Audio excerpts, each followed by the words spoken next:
Ladies and gentlemen, are you ready for common sense and no BS?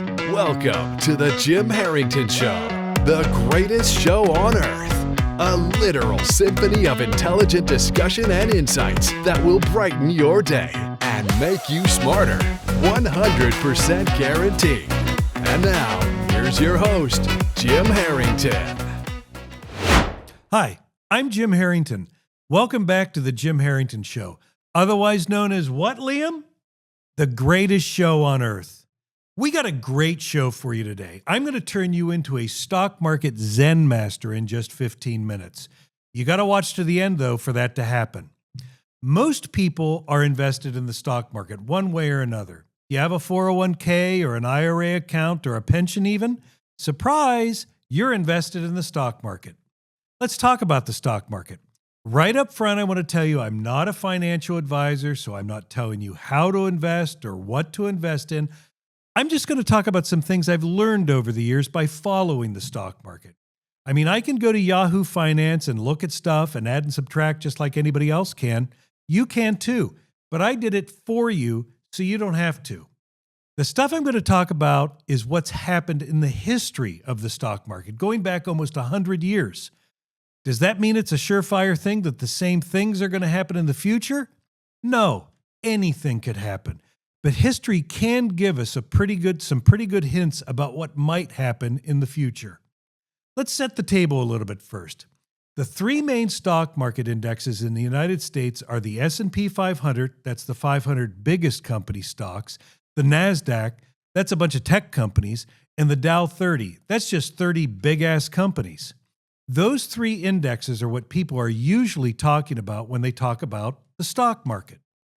Now let's have some fun today. By the end of this episode, you'll know all kinds of nifty little things like, did the media overreact to the Trump tariff crash? Of course they did. It's like a broken record with those people. And I'll show you proof they overreacted. I'll tell you the unfortunate tale of George and Mabel. George and Mabel are the unlucky couple who invested their life savings on the worst possible day they could have invested in the last 100 years. I'll tell you the single worst day the stock market has ever had, ever. And something we all want to know. When the stock market does crash, how long does it take to get back to even, to get our money back?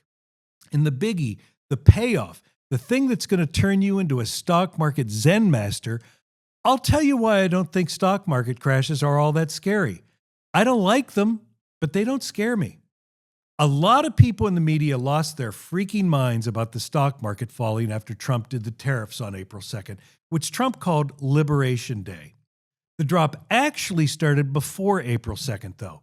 The NASDAQ and the Dow indexes started dropping all the way back in December, and the S&P 500 started dropping back in February. Why'd they drop? I don't know. Maybe because people were just waiting to see what the new Trump administration's policies would be, and they were like, uh-oh, what's this guy going to do? And the stock market doesn't like that kind of uncertainty. It scares people, so the market goes down. Maybe it dropped because we were just due for a drop. The S&P 500 rose 53% in the last 2 years, 23 and 24.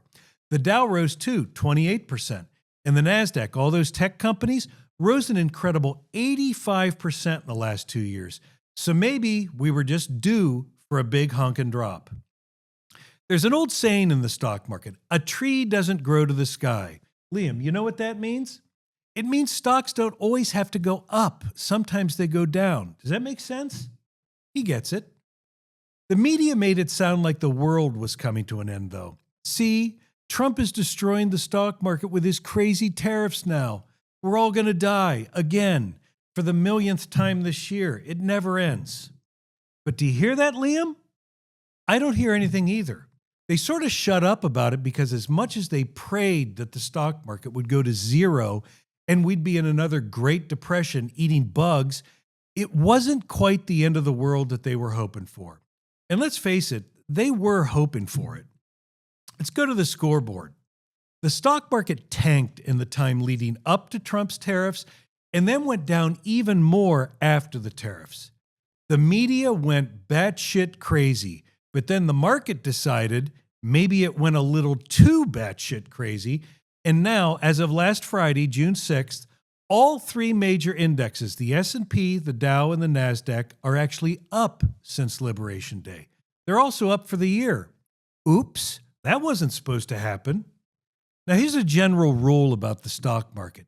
It generally overreacts to bad news, just like people do. Think about it this way. When you go out to see a movie, you walk into the movie theater, right? You got your box of popcorn and your box of Raisinets, and you just casually stroll in and find a seat. But if the theater catches on fire, you run out. Same idea with the stock market. It generally runs, not walks, from bad news. I'm just like you. I hate it when the stock market goes down. It is not fun watching my 401k shrink. But I've learned not to get my underwear all bunched up about it, and I'll tell you why. The most famous crash was the Great Depression crash in 1929. On October 28, 1929, the stock market dropped 13% in one day. It was so bad, people even gave it a nickname, Black Monday. But the Depression crash really started about a month earlier on September 16, 1929. And that brings us to the unfortunate tale of George and Mabel, the unlucky couple who invested their life savings on September 16, 1929, a day that ended up being the worst possible day they could have invested in the history of the stock market in the last 100 years. You think you got problems? Imagine George back on September 16th, 1929. He gets out of bed, he stretches a little, he has a little sip of coffee and says, "You know what, Mabel? Today is a good day to put our life savings into the stock market." I don't know how much they invested, so let's just keep this simple. Say they invested just $1 in the S&P 500 index on September 16th, 1929. Less than 3 years later, that dollar would have been worth just 14 cents. That's an 86% loser. But wait, it gets even worse for these two. George and Mabel had to wait until 1954, 25 years later, to get back to even, just to get the dollar they started with back. By that time, George had drunk himself to death, and Mabel reportedly changed her name to Pinky and married some guy named Fonzie. If you're a 70s kid like me, you'll get that reference. That's from a show called Happy Days, Liam. Never heard of it. Happy Days was very popular in the 1970s. You remember that? Fonzie was like the king of cool.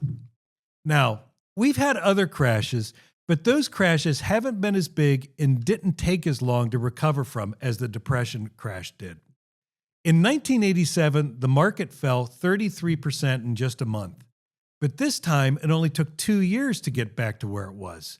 The 1987 crash also has the distinction of having the single biggest one-day drop in stock market history. Worst day ever. On Monday, October 19th, 1987, the S&P 500 fell 20.5%.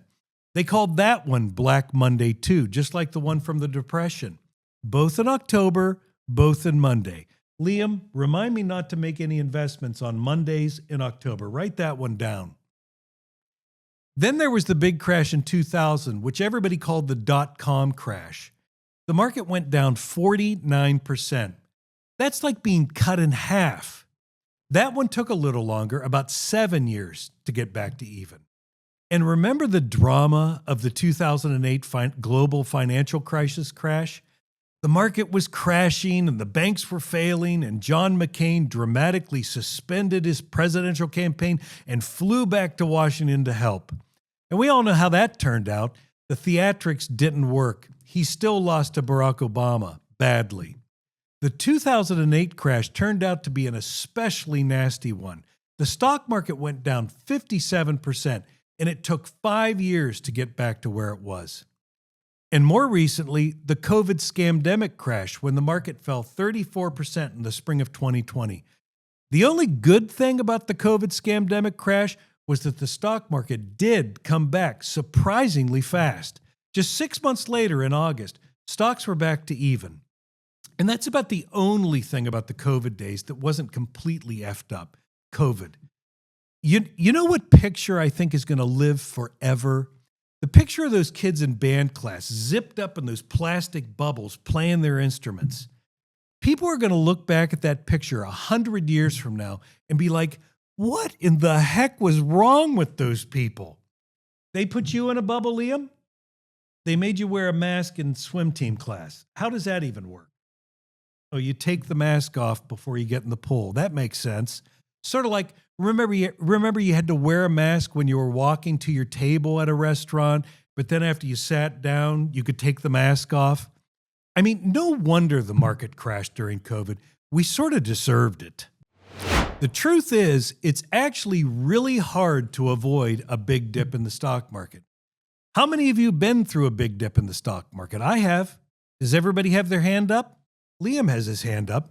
Liam, your 5 shares of Apple going down $10 wasn't really a stock market crash, was it? He says it felt like it. You got to take the losses with the gains. You almost can't avoid it. Since 2000, just 25 years ago, there's been 2,707 days that if you'd have invested on that day, you would have, at some point after that, been down 20% or more. It's tough to avoid.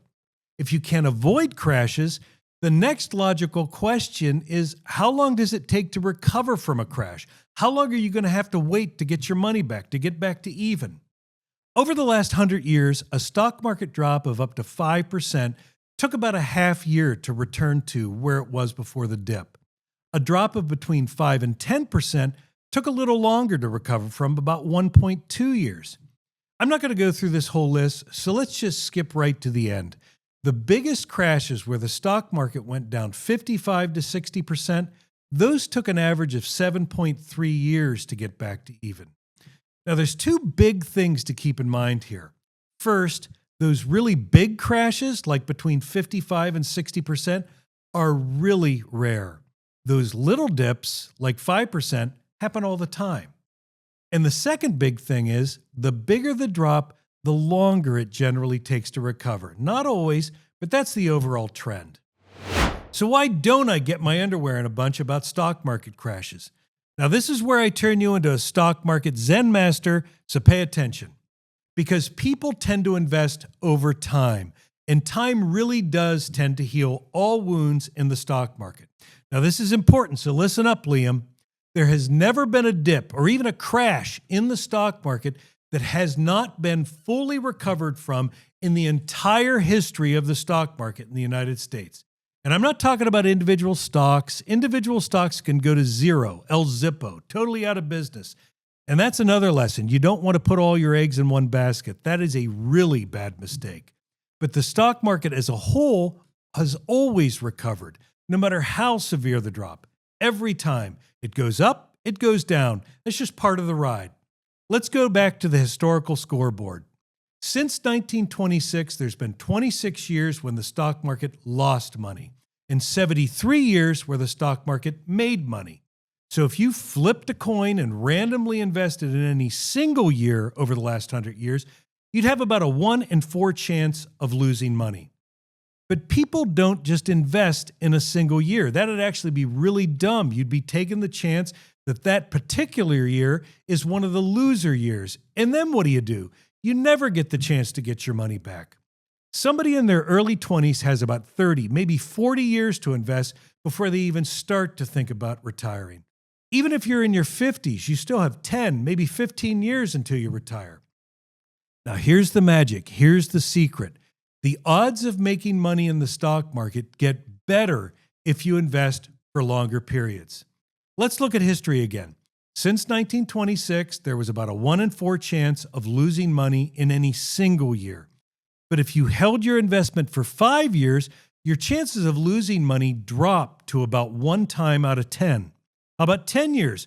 Your chances of losing money really go down to 1 time out of 23. By the time you get to 15 years or more, there has never been a 15-year period in the history of the stock market since 1926 where you would have lost money. Pick out any year from 1926 and 2010. 2010 is the last year that would have had 15 years in front of it. And every single time, it's a winner if you wait 15 years or more. Say you invested a single dollar in the stock market back in 2010.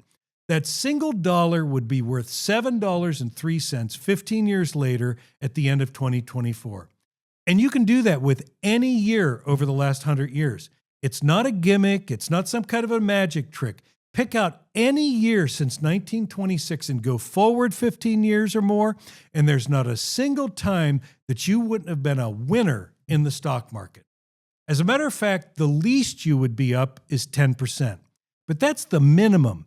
The typical 15-year return since 1926 turned $1 into $4.47, over 4 times as much. It's not a magic trick. As Biden would say, that's a fact, Jack. And that's the key to understanding why stock market crashes don't have to be the end of the world if you invest like most people, which is over time. Even when you have to go through a dip or even a crash now and then, you generally still make money over time. Don't believe me? Just look at what's happened before. Say you started working back in 1995, 30 years ago. Let's keep it simple again. Say you invested a single dollar at the beginning of 1995 and never even put one more dime in. 30 years later, at the end of 2024, that single dollar investment would be worth $22.42. Now that's pretty amazing, isn't it? And guess what happened over those 30 years? 3 really big crashes, the old triple whammy. The dot-com crash in 2000, the 2008 crash, and the COVID scamdemic crash. And you still came out alive. Your dollar investment still increased to being worth $22.42, even though you had to ride out those 3 big crashes. And that works out to an average gain of about 11% a year, even after the crashes. Now, you don't get that kind of a return in a savings account at a bank. Or say you're 55 years old back in 2015, and your goal was to retire in 10 years. A single dollar invested at the beginning of 2015 would have turned into $3.43 10 years later, which comes out to a very nice gain on average every year, about 13%. And what happened during those 10 years? The big COVID scamdemic crash in 2020, and you still made money. You get it? If you do, you're on your way to being a stock market ZEN-MASTER. You just go with the flow, because according to stock market history, you'll be just fine in the long run.